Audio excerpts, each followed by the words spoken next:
Yeah, very good question. Well, I need to be, I don't want to spend much time doing But see, you are a good judge of yourself then if you say, let me repeat the question. That's great. That's great. That's great. That is wonderful. Wait, let me repeat. The first question was, what again? Oh yeah. Can your state after death change? For instance, if you die a reprobate, and people are praying for you constantly after you die, can your state, your judgment change after your death? I had some really big questions about this. I even wrote to a bishop I knew to ask the question. I'll reveal what he told me in the letter when we get to that, because that'll be the third session. The other thing is, how can I judge myself? I'm not a very good judge of myself. And then Betsy says something very interesting. She says, I don't want to spend a lot of time doing that. The fact is, the conscience, enlightened by the Spirit, is the most profound judge of who we are. And the imagery that we'll see that the fathers use is once the soul is bared, we use all this imagery of the soul bearing itself. Once the soul is bared before the unmitigated love of the presence of God, the soul cannot help but reflect on itself in that presence. There's no more sort of, self-deception at that point. The secrets are all laid bare because face to face with unmitigated love, the soul cannot deny realities, which is what we spend almost every waking moment of our lives doing at this point, because we don't have that intense noetic perception. But we're really good at that. I'm sometimes amazed at my creativity at it. So it's, I think most of us have that experience. Yes, sir. Okay. The soul, confession, and judgment. I would say, what are the relations between the soul, confession, and judgment? You mean sacramental confession? Okay. I would say the answer to that question focuses on the reality of conscience. Okay? What do we all engage in before confession? What is that called? Examination of conscience. We usually take that as the laundry list kind of, but really what the fathers want us to do, it seems to me, is they want us to examine our conscience as profoundly as we can, laying bare as much as we are able those qualms of conscience that disrupt our conscience. Okay? Now, that doesn't mean that, these lists are not helpful, because we are deadened sometimes to the prickles of conscience. We are so able to anesthetize our conscience that the purpose of confession is to bring the conscience into a calm that puts it in better stead for the judgment. A conscience that is assailed by prickles of conscience is not prepared for judgment in the same way that a conscience is at peace is. And this is where I think Father, now Archbishop Puhalo, does an excellent job of explaining what it is that judgment does and how the conscience is a centerpiece to understanding that. But we'll look at that much more systematically too. Okay? Yes, sir. Right. Right.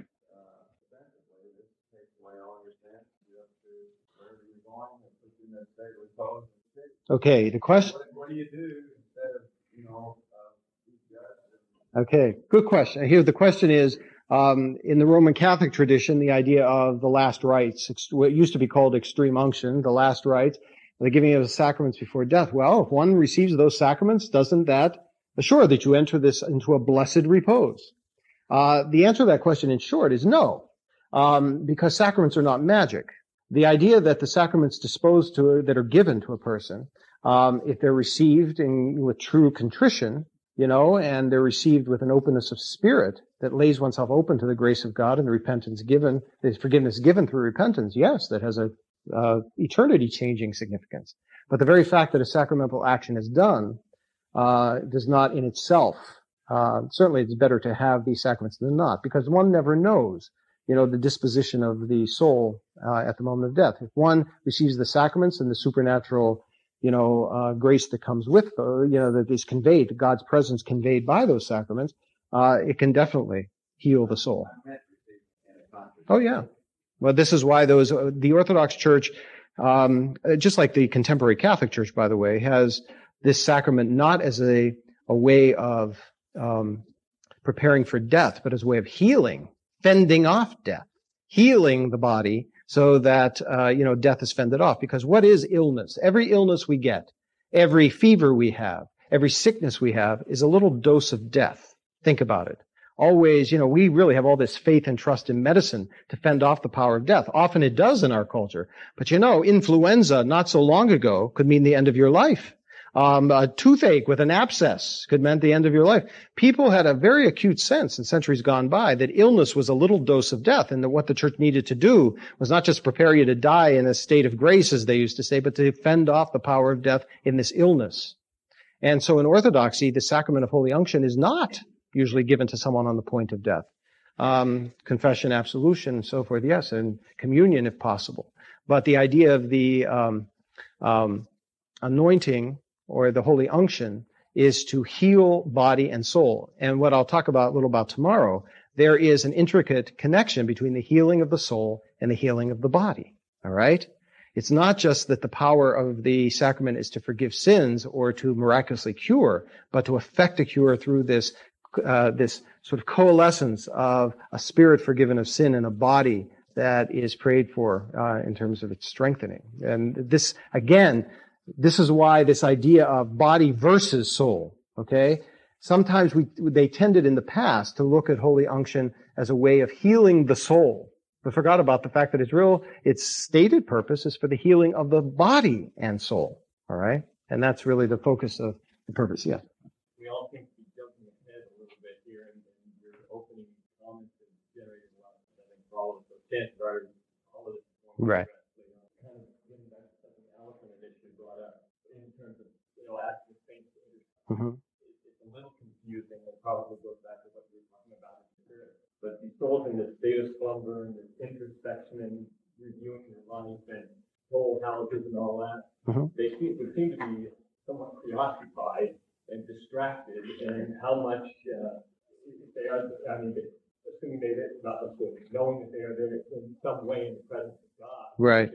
We are asking them to intercede for us, Okay, no, good question. Yes, when the soul is separated from the body and undergoing this transition, how is first intercession of saints how does one even think to ask for it?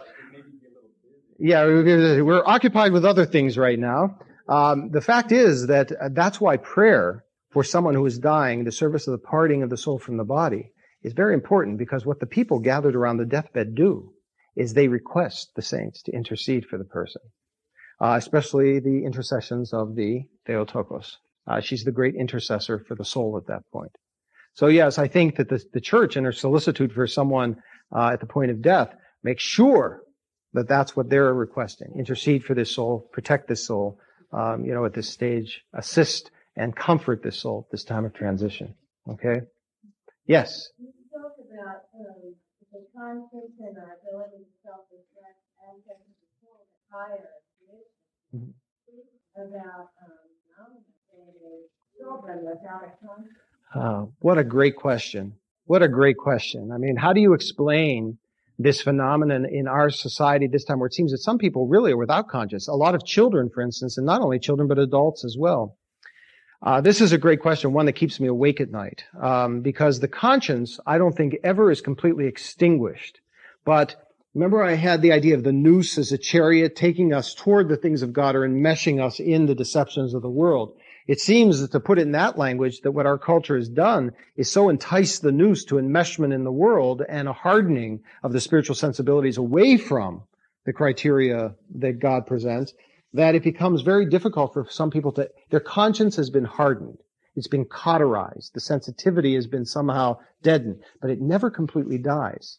And the real problem that we have is, are we being successful in alerting people to the demands of their conscience? In other words, overcoming the din that the world has put on the conscience of that person, drowning out what the conscience really is saying underneath all that noise that the world puts in its place.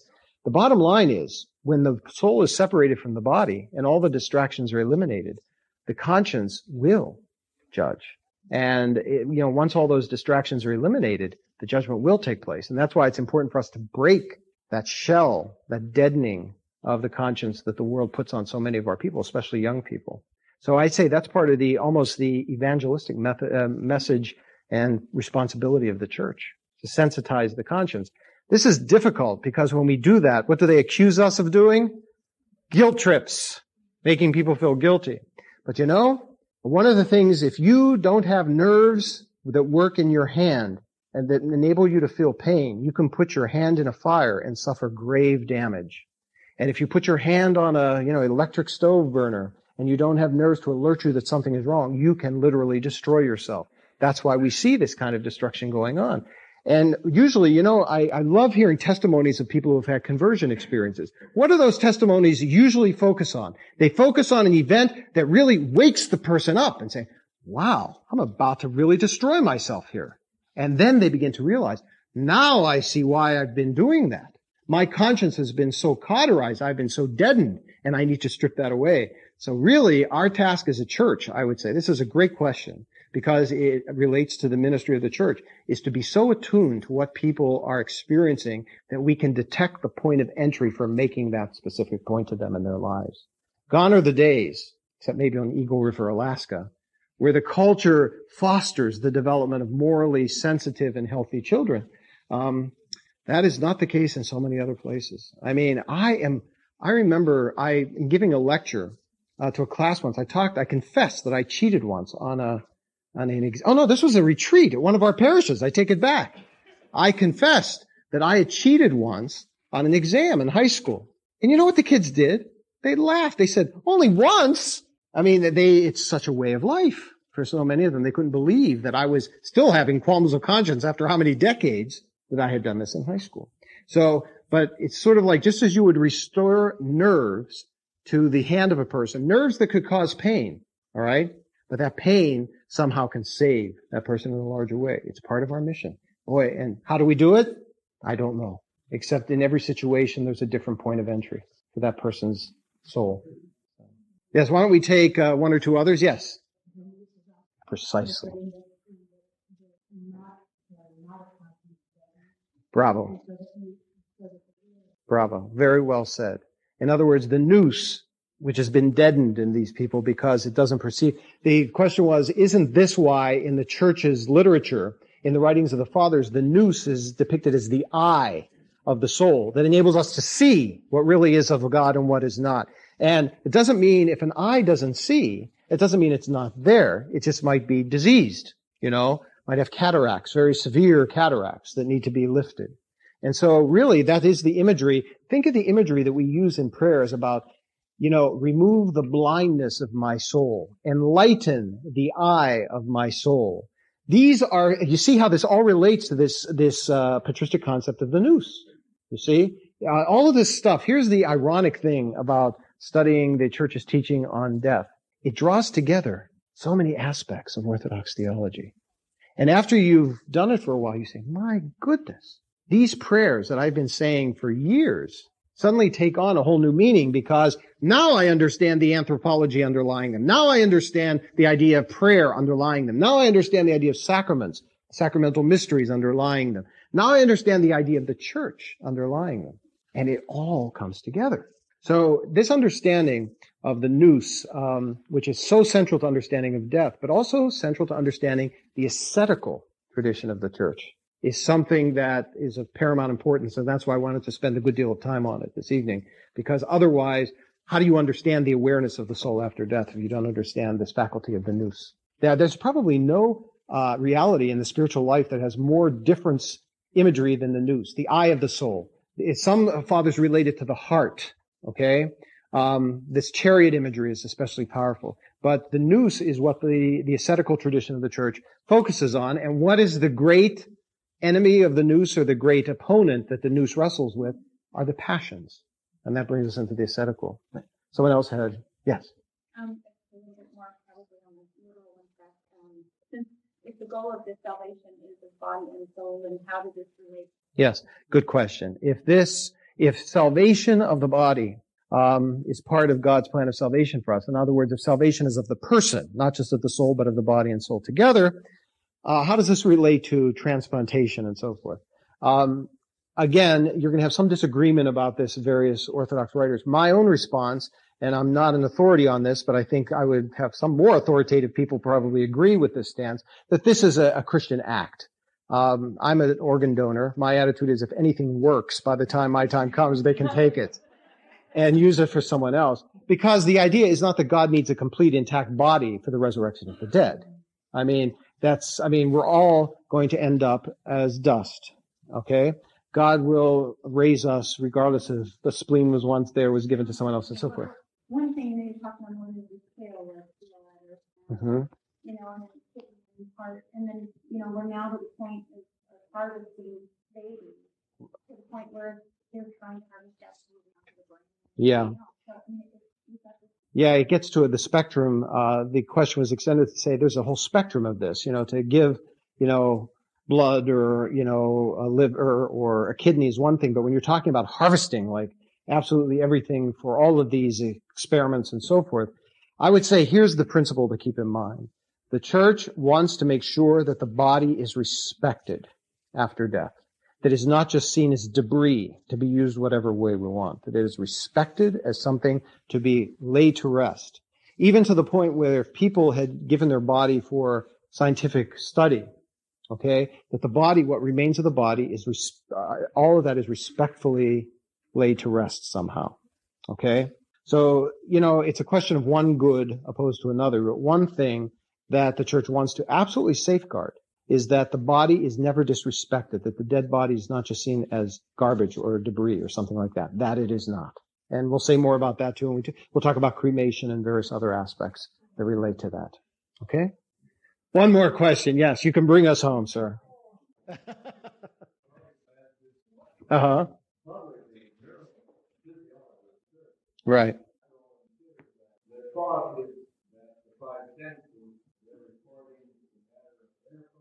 Right.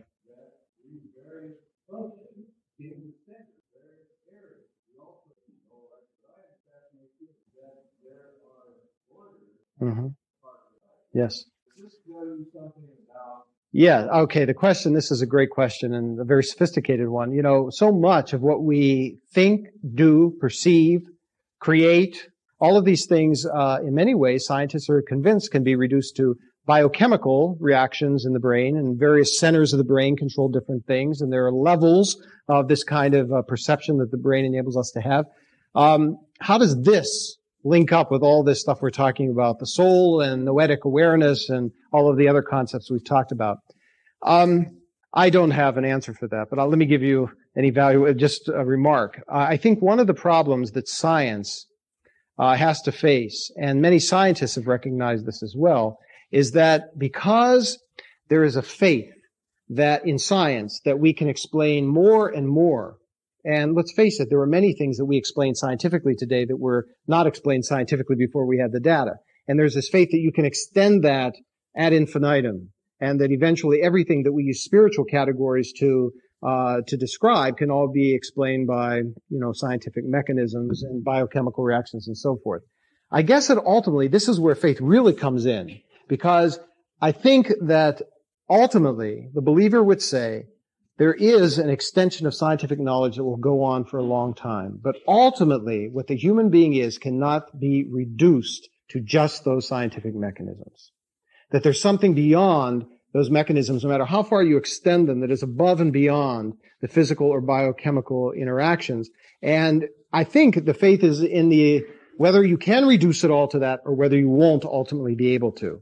And, I have friends, when I was at Pitt, I had a lot of physician friends, some of them neurophysiologists, some research, some in clinical study. And you see this distinction between them as well. Some of them were believers that ultimately we'd be able to reduce this all to mechanisms that we can uncover. And others would say, boy, we want to uncover all those mechanisms we can, but in the long run, it can't all be reduced to that. There's something in the human being that is above and beyond reduction to processes, mechanisms, reactions, and so forth. Could I prove that? No. But I do believe that as a believer, I do believe there's something above and beyond reducing it all to these. And believe me, I don't mean to show any disrespect for science in this, because we've all benefited by the extension of science, and may science continue to extend itself in ways that will help us. But we don't want to be reductionists. I always tell my students that, teaching at a secular institution, I say there's only one sin in the academic study of religion, which is very critical and very analytical. There's only one sin, and that is reductionism. You cannot reduce a very complex phenomenon to a very simple model. And so, and it's funny because you have people who say, religion is just all explicable by psychological theory, or it's all explicable by, biochemical reactions, or it's all explicable by, everyone reduces it to their own pet arena of reduction. But I think when push comes to shove, and ultimately we can't reduce it all to one thing or another. And that's why I'm a believer. If I didn't believe that, I wouldn't be a believer, I have one assignment for you. And I didn't know there'd be so many people here, so I'm probably not prepared to give the assignment. But I have copies here. You're going to need your magnifying glass to read it, but I know you have all very good eyes. Of the service of the parting of the soul from the body. Okay, I managed to get on 1 8.5 by 14 sheet. If you have this, that's why it's so small, by the way. It was so funny because I went to see a woman. She wasn't near death, but I needed to give her holy unction. And so I walked into the room, and it was so hot in the room. And I says, "Oh, Rose, wait a minute. I got to take off my sweater underneath my jibbi." So she says, "Okay, I'm going to take it off." And then I realized I didn't have my glasses. So I asked her son, I said, let me use your glasses because I can't see the text. So this poor woman looked up from the bed. She goes, "Father, you came to pray for me. It seems like I should be praying for you. You're having more problems than I'm having." And it was great because she laughed and then she brightened up. The prayers meant so much more, but I thought that was great. So I can't read this without my glasses. You might not be able to either, but I want you to go through and just read it. It's not all that long, really. It's only 8 pages sized down. Just read the various texts. All right. It's a long service. What can I tell you? Go through and circle or mark as many of the things that call to mind things that we've discussed tonight. Yeah, write that small. Yeah, right. You can underline that smaller and see if there's anything that in the service confuses you or causes you to ask, and we can consider some of that at the end of the session tomorrow. Okay? Thank you. You've been very attentive, and I'll see you tomorrow.